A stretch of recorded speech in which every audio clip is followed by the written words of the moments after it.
Hey, what's up, guys? This is Bodie. This is Shanae. Hey, this is Jamie McDonald. What's up? I'm Laverdier. What's up, y'all? This is Seth Schleter. Hey, what's up, family? This is Jeremy Rosado, and you are tuned in to Kingdom Builder. Listen, I am so excited for what God's doing in this season. You can check out Kingdom Builder if you're listening or watching. It's an honor to be here, to be a part of this.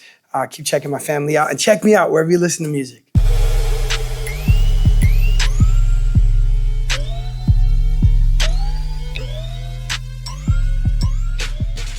Hey friends, welcome back to Kingdom Builder. I'm Mike Laxton, and today we have the privilege of introducing you to someone whose story and songs I believe will really resonate with you. She's a worship leader, songwriter, and SCU worship alum who has just released her debut EP, Out to Get Me. Please welcome Jenn Chenoweth. Hi, thank you so much for having me, Mike. No, it's a pleasure having you on. I'm personally a big fan of SCU worship, so I know although you're a part of that and kind of gone into the solo space, I found a great opportunity to heard a lot of what the EP that you're putting on, really just the story behind it. So that's why we're here today. Yeah, absolutely. I love SU worship. They're cranking out amazing music, amazing worship, and it's awesome. So yeah, absolutely. So just so we can get started, and for those who might be meeting you for the first time on Kingdom Builder, can you just share us a little bit about your journey, kind of who you are, where you come from, and how you your upbringing and ministry and music has kind of shaped you? Yeah, so my name is Jenn. I grew up in South Florida. I'm in my 30s now, which is crazy. And yeah, I came to know the Lord at a young age. I come from a ministry family. My dad is a pastor. My mom is the worship director. Both grandfathers were also in full-time ministry as pastors. And so from a very young age, I knew of God.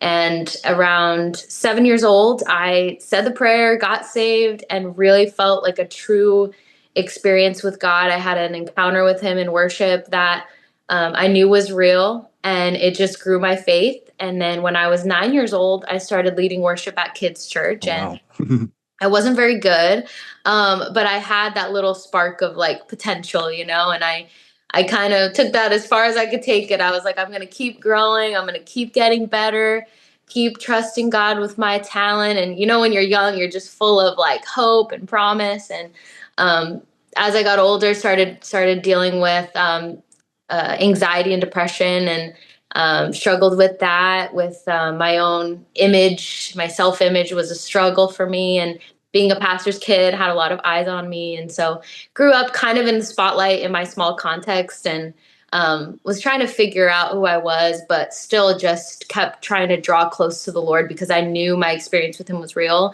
And so my experience with worship just continued to expand, went to Southeastern University, started working on albums with them, and just really grew as a songwriter and as a worship leader and a vocalist. And yeah, then since then, I've had a lot of health problems. I've had a lot of things that have come up in my life. TMJ disorder, my jaw.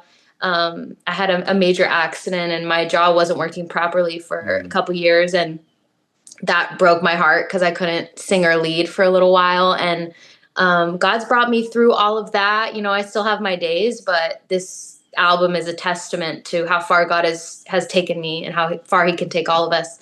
I do want to dive into some more of that, kind of your testimony and story there, and we'll get to those in a little bit. But, again, you have this new EP that just came out to Get Me. Take us back to where that project started, when you kind of realized that moment that this is time to give birth to these songs. I think it was something where it came when I least expected it. And I feel like a lot of people, that's usually the case.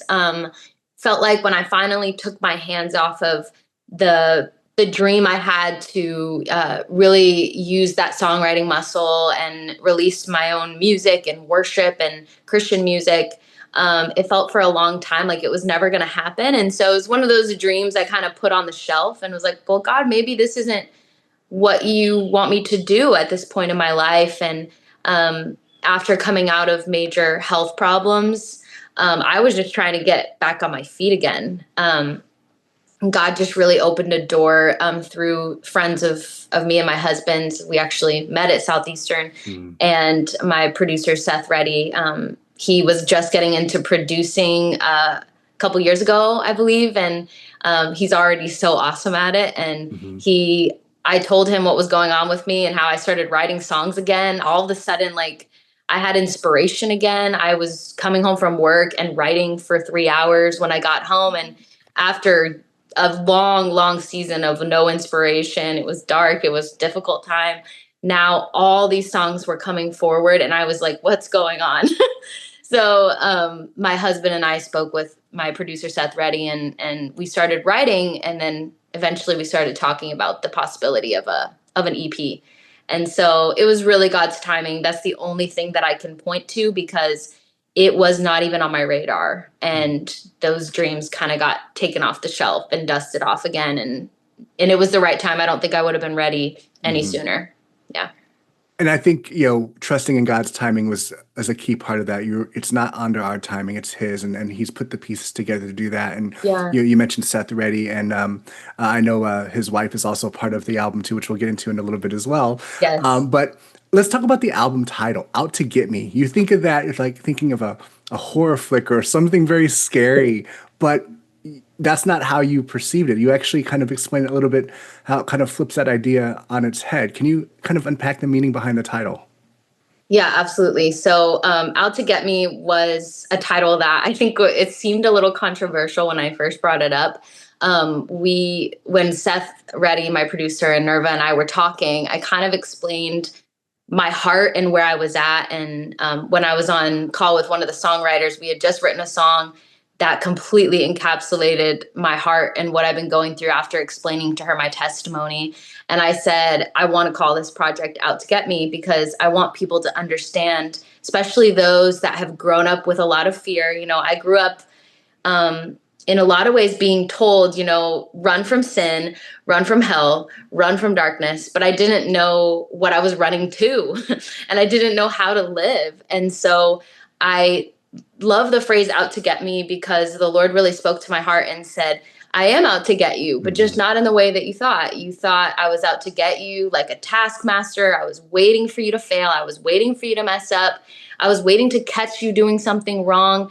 And that's not God's heart. God is out to get us, to find us, to save us, to bring us in. So he is out to get you, but it's in order to set you free. It's not to lay the hammer down. And I think that was a powerful realization for me. And I was like, with that in my heart and mind, I want to call this Out to Get Me. And everything that followed was following that theme. You look at that title, and it's God's constant pursuit of us, of that relationship with us that he's seeking, he's desiring, because he loves us so much that he wants to have that. And it's just a matter of us realizing that and making that choice that, okay, well, God, let me go ahead and follow you. So I love that title. It just kind of, again, it makes an interesting meaning behind a phrase that people don't associate necessarily with God seeking someone out.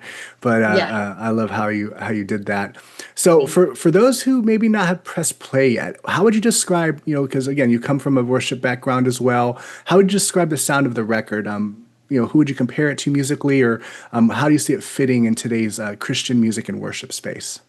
Yeah, I had so many different influences growing up, two that stand out, it's funny, I mentioned it the other day as well, but Carrie Job was kind of the initial inspiration to me as a worship leader. That was the person as a worship leader that I was like, wow, I feel some similarities. I see some similarities. And I think when you're young, you don't know where your voice fits and you're still figuring out your voice. And so that was one of like those people that I just looked at them and I was like, wow, like I see a trajectory there that I actually relate to in some way. And then also I was a huge Hayley Williams Paramore fan. And so also love pop and synth. And so this album has a lot of pop synth sounds. There's actually some country notes in there as well and sounds. Also some worship songs on there. And it was interesting because at the time I was listening to a lot of Carrie Job. I was listening to a lot of, worship stuff, Elevation, Taylor Armstrong. And I was trying to really meld all of the things that I loved a lot into the sounds and the things that you hear in the album. So yeah, a lot of pop synth. You're going to hear a lot of that. You're going to hear a lot of worship and also some swells, some more ambient sounds, country sounds. kind of the whole gamut, and somehow it worked. So I'm happy it did. Well, I think that'll be good too for those who are looking for something to listen to because they're going to find something within your music, regardless of what it is, they're going to Yeah. hopefully relate to something. So let's take a look at a couple of the tracks on there. One particular, you kind of briefly mentioned it before, at least what led up to the track, Light as a Feather, Good Shepherd. I know that was birthed out of your battle with TMJ and maybe a season of depression there. Can you kind of explain how that season shaped this song's message of surrender and peace? Yeah, initially when I reached out to JJ, who wrote this song with me, JJ Hasselub, he's an incredible writer. He makes these melodies that I'm like, how are you coming up with this? They're just beautiful. So I remember reaching out to him and saying, I see Psalm 23 differently now, and I want to write about that. So I sent him I want to write a song about Psalm 23 specifically. Originally, the idea was the shepherd's staff, writing about God leading and guiding us through the darkest seasons of our life and finding freedom and just surrendering everything over to him and just saying, I'm not in control, God, but you are. And if nothing's going my way, you are still holding the world in your hands, And so there was a lot in that. So as we started writing, he had the chorus almost completely done. And we just went from there. But lyrically, there's, especially in the verses, second verse, I think it is it your voice or is it mine? Would you please just give me a sign? I want my independence, but my life is in your hands. And it's just this tension between God's will for us, what he knows is best for us, and yet what we want and what's happening to us that we can't make sense of and not understanding the full story. And so that chorus was just so liberating of God, good shepherd, I'll walk with you through the weather. You lead me through greener pastures. I know there's nothing better. And then to the bridge, that God is the comfort in the shadow of death. Just taking us through the freedom and the surrender, but the reality of the darkness that we face and the questions that we have, and just knowing that our questions aren't too big for God. No matter what season of life we're in, he's going to always be there for us, which again, that's part of being that good shepherd that he is. So Yeah. another one of the standout tracks that's on the album, Truth Comes Running. It speaks of God's kindness and leading to repentance. Can you talk about how that one came together and why it's kind of central to the project? Yes. Truth Comes Running had the bridge, you're not out to get me, but to set me free. And once I told Hannah Cheshire, who wrote this with me, and Nerva Reddy, I told them, I want to call this Out to Get Me. When we started writing Truth Comes Running, Hannah came with the first lyric that says, if I mess it up, will you be disappointed? And I was like, how did you just wrap my whole life into a lyric? And I think that's a question that we ask a lot is, God, if I mess this up, will you be disappointed? And then not only with God, but with our friends, maybe in our own minds, or with our family, our parents, the people we admire, or the people we think don't like us. We're like, if I mess this up, are you going to be disappointed in me? And I think it's that people pleaser mentality. And just knowing that every time we run from the heart of who God is, he always comes running back to us. And that truth running after us was so encouraging to hear as we were putting the melody together, that when we came to the bridge, I knew, I just want to sing, you're not out to get me, but to set me free. And I want that repetition to create something beautiful. And we did. We just kept repeating that bridge. And Nerva Reddy gave us that beautiful melody in the bridge. So that was the most effortless song on the album. And I'm so happy with that one. So I do like that one myself, and it's one of those, again, it's you mentioned, again, that's where you see the theme of the album there. Out to Get Me is clearly mentioned there in the song. And the other thing I love about this particular EP is that you have great collaborators on there. Again, you mentioned Seth and Nerva Reddy, who, for those who may not know, Nerva Reddy used to be also part of another group, Diversity Band, Toby Mac's band. And that's how I know her, but also she does amazing work on the ministry side as well with her husband, and I know that they've done music together as well. So just love the collaborations. I know you're all from the kind of South Central Florida area as well, as am I. I'm actually in Tampa, so cool. very familiar with a lot of the work that you guys are kind of doing, and just again, really think for anyone who loves the worship space and just what that type of feel, and then anything that you've already mentioned, I think it's a great EP to check out. So that being said, if there was just one track that you would want someone to hear first as the entry point to who Jenn is, what song would that be and why? Oh gosh, the entry point. Um, hmm. I think the Truth Comes Running acoustic, there's something about hearing the song differently that I feel like it captivates my voice in a different kind of way. It also makes me connect to kind of like how I sounded when I was younger, which kind of brings back some nostalgia. And I just remember tracking the acoustic version of Truth Comes Running. For whatever reason, that was a beautiful experience for me, because I just felt like we did 1 or 2 takes, and everything else we did a bunch of takes, but that one, it was just like 2 full takes, and it was just such a calm, worshipful experience where Truth Comes Running sounded less like a pop song and more like a worship song. And so I would say that would kind of be the entry point for me, even though it's the last song on the album, because I just feel like it really captures my voice and my heart intimately. So. No, and that's I don't know a lot of people who necessarily, at least nowadays, listen to the whole album from front to back. I know, yeah. I do myself. I just because a lot of times there's very strategic ways how albums are put together. But I think it's a great the way that I know you've released a lot of singles that are on the EP over the course of the last few months as well. So a lot of people can kind of listen to that ahead of time before maybe listen to the whole album. But Yeah. Again, you had this accident that kind of resulted in the TMJ and almost ended your ability to sing, but instead God uses that and used it to kind of set you up for ministry. So looking back, what's that biggest lesson God has taught you in the wilderness season, and that now really just pours out into this music that you create? Absolutely. That's such a good question.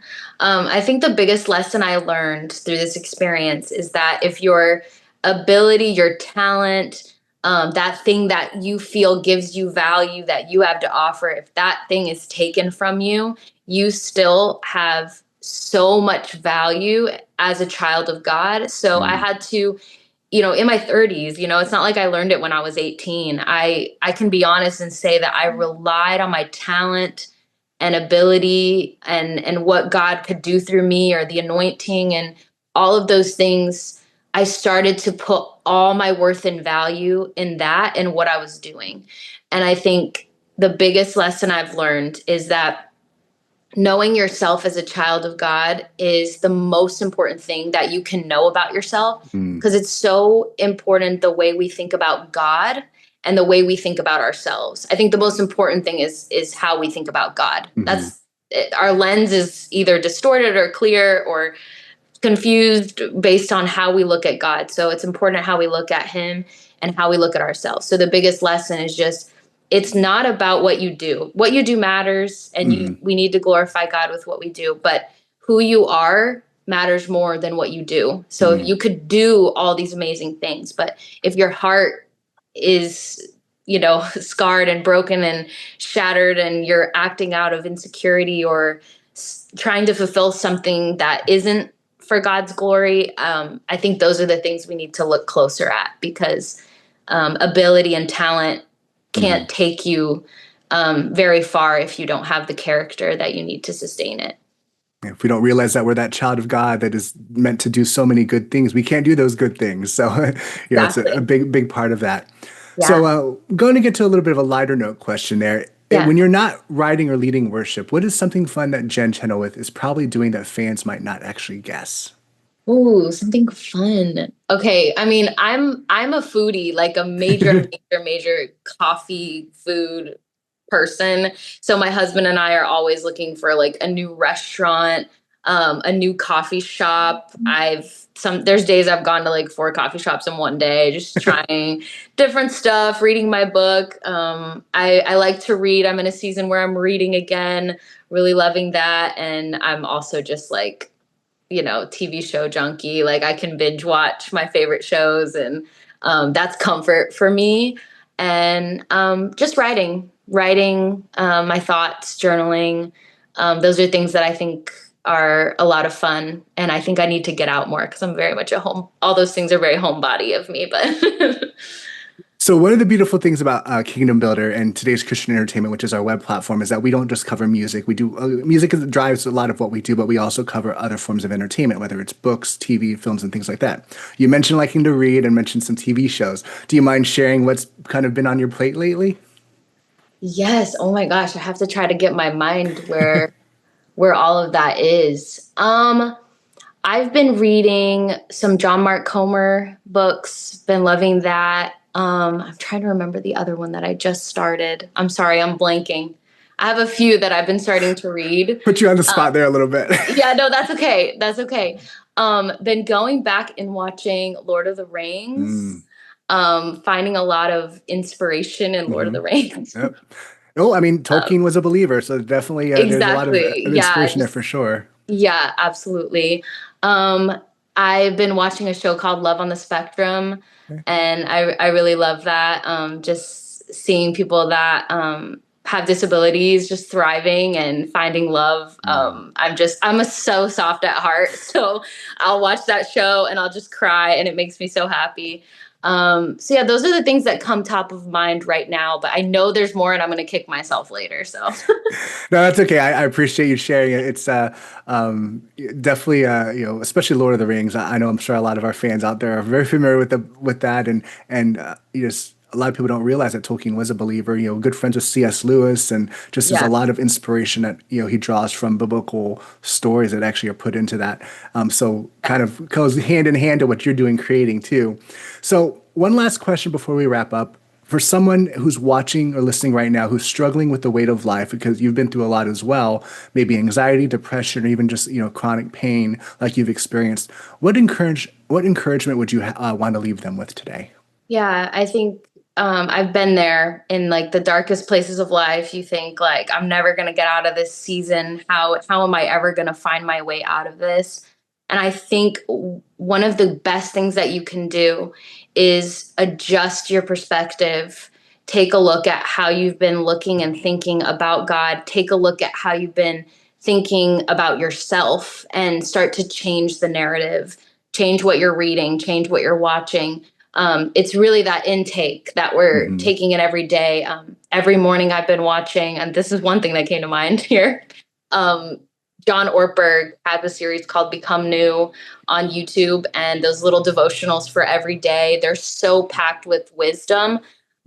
Try to start your day off differently. Just flip things on its head a little bit and try to change what's been going on. Sometimes it's grief. Sometimes it's an experience, something didn't go our way, or we lost someone we love. There's just the whole gamut, and we know how broken our world is. So I think it's just starting your day off differently. Get into God's word, find truth there, journal it out, make sure that you have community. You never know what can come of your story. So don't be afraid to share it when it's time to share it.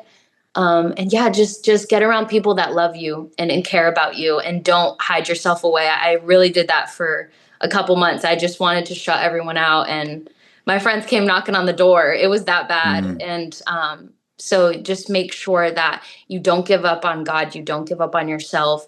If you're still breathing, God still has a purpose and a plan. And I know it's hard. I know that it is, but you're not alone. Yeah. Every day that you wake up, you know that God has a plan for you. He's not done with you yet. So it's always and I've been through some stuff myself very recently, and just knowing that, just a slight change of thinking, add some positivity in your life, or just something that, whether it's again making it a priority to be in the Word every morning before you get up, that changes your perspective for the whole day. Because you're not worried about what happened yesterday. You're worried about the joy that's coming in the morning, and it's such an important, really way to self-therapy for yourself through whatever situation you're in. So finding gratitude and finding the good in things. I tend to be a negative thinker, so I have to do the work to think more positively about life and my experiences. So. Yeah. It's supposed to be an active faith, not a passive one. So yes, definitely, exactly. It's hard, so definitely doing that. But Jenn, thank you so much for just sharing your heart and the story behind your music, and just really, giving us the time today. We just really appreciate you joining with us on Kingdom Builder, and we hope to have you here very soon in the future. Absolutely. Thank you for having me. This was so nice. I appreciate you, Mike.